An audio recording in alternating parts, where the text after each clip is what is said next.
Lima ang pillars ng sistema ng hustisya sa bansa: ang komunidad, ang law enforcement, ang panig ng prosekusyon, ang mga hukuman at mga bilangguan.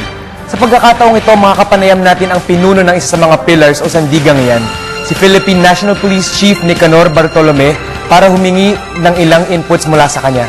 Magandang hapon po, Director General Bartolome. Magandang hapon, Sandro. Magandang hapon po. Matanong lang po namin, ngayong itinaas na po ang presyo sa ulo, so to speak, ng mga kilalang pugante sa batas, ano po ang mga susunod na hakbang ng pulisya? Lalo ho nating pag-iibayuhin yung paghahanap doon sa mga naturang pugante. Actually, malaki hong bagay yung pagtataas ng reward dahil mas marami na po ang maaaring tumulong pa sa amin sa hanay po ng ating mga mamamayan. While hindi naman po talaga siguro ito yung kinakailangan para magbigay ng sapat na information yung mga mamamayan natin, makakadagdag po ito ng encouragement dahil alam naman natin kung minsan may mga ibang grupo ay gumagastos din doon sa kanilang kagustuhan na makatulong upang matunton itong mga naturang pugante.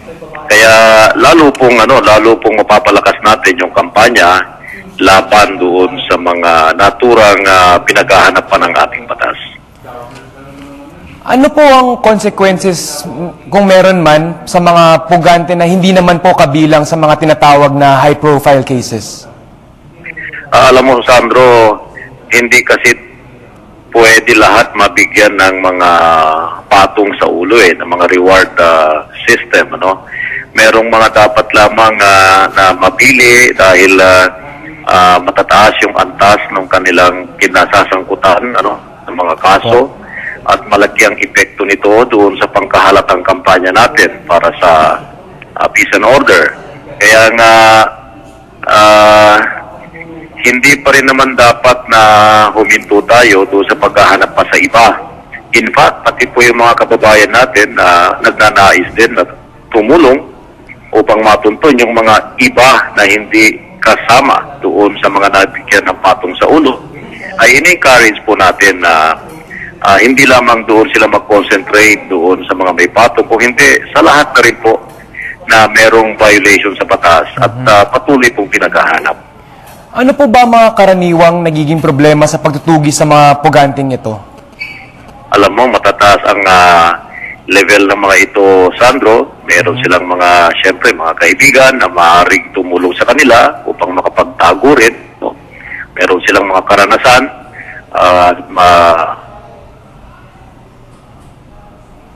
Director General?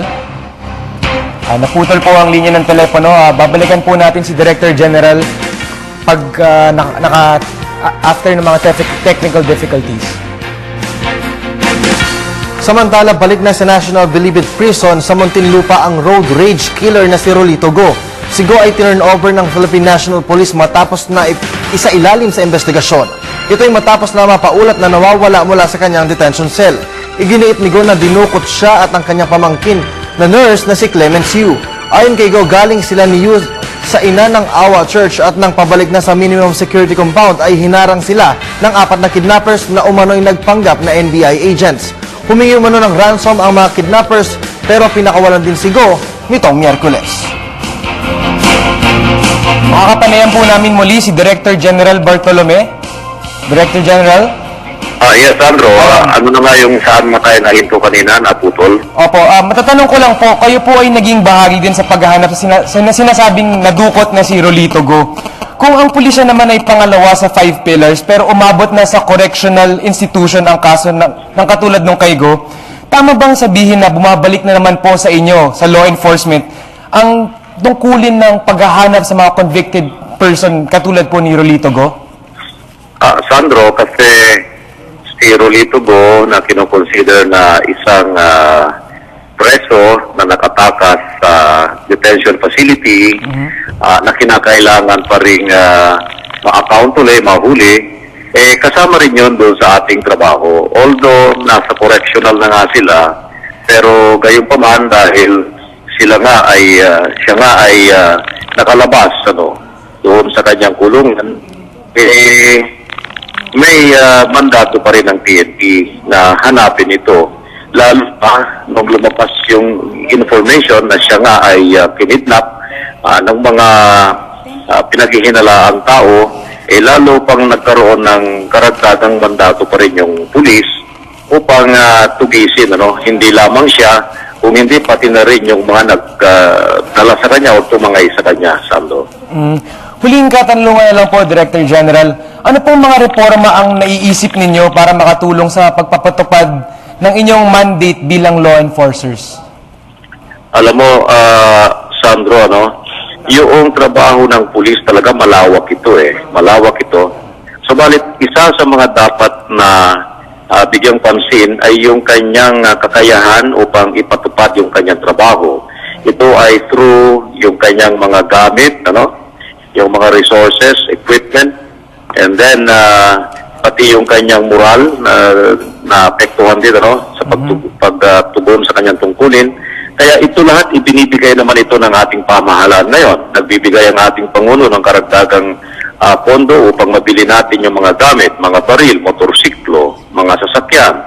And then sa moral naman, binibigay naman din ng Pangulo yung mga pabahay sa mga pulis, yung dagdag na sweldo, additional na mga support sa mga operating units natin. Ito yung mga kinakailangan talaga upang maitaas pa natin ang antas ng ating mga pulis as far as yung performance ng trabaho nila ay concerned. Pati na rin yung skills enhancement na ginagawa na rin ngayon, Sandro. Marami tayong additional training, mga seminar, at iba pang mga skills enhancement programs na ibinibigay sa mga pulis natin upang magampanan nitong mabuti ang kanyang tungkulin. Maraming salamat po, PNP Chief Director General Nicanor Bartolome. Maraming salamat po.